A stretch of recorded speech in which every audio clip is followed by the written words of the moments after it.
So this next knot that we're going to tie is going to be for side drifting, and it is basically just an egg loop knot that you can take a little shortcut with. Super easy, and it's a lot faster than tying a bait loop knot on 2 different hooks. So first step, you start just normal, slide the end of your line through, pull it back, and instead of starting your wraps right here where you normally would, you are going to take the end of the line and slide it back through the opposite way and pull a little bit. Don't pull it all the way through, and this time put your hook through the loop and then you can pull. So you can see we just sort of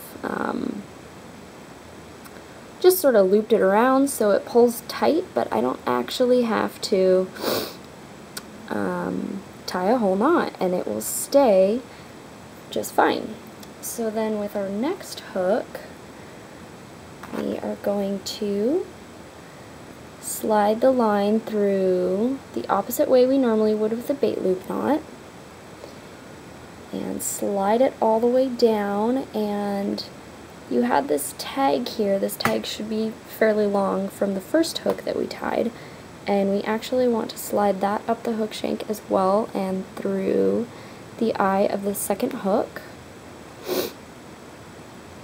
And so once we have them both down, you would typically put a cheater or a corky between these two, and you would leave about this much room between them, depending on how big of the corky you used and how large of hooks. I don't typically use this big of hooks for side drifting, but just for demonstration, I'm using bigger hooks so you can see.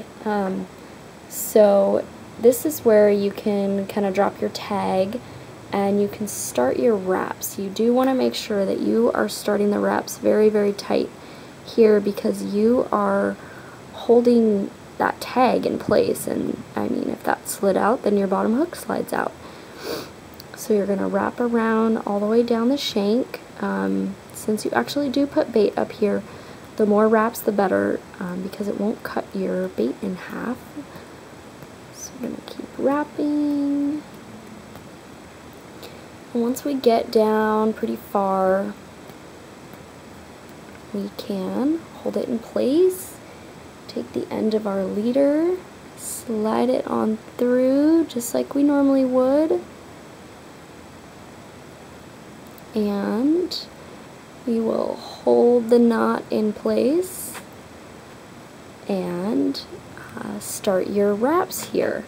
This is the same way you normally would wrap. You are just going to get that bottom hook through it as well. So wrap about 4 or 5 times, hold the line, wet it right here, and then pull everything super tight. And then you can trim that tag back here.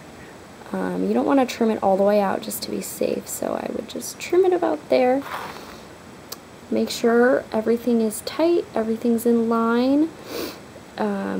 It's okay if this doesn't pull tight right away. It will once you have bait on and you're fishing. And again, you would normally have a corky or cheater in between the hooks so that the fish don't leverage the hooks off of each other. It's sort of a bumper. And there you have your side drifting leader tied the easy way.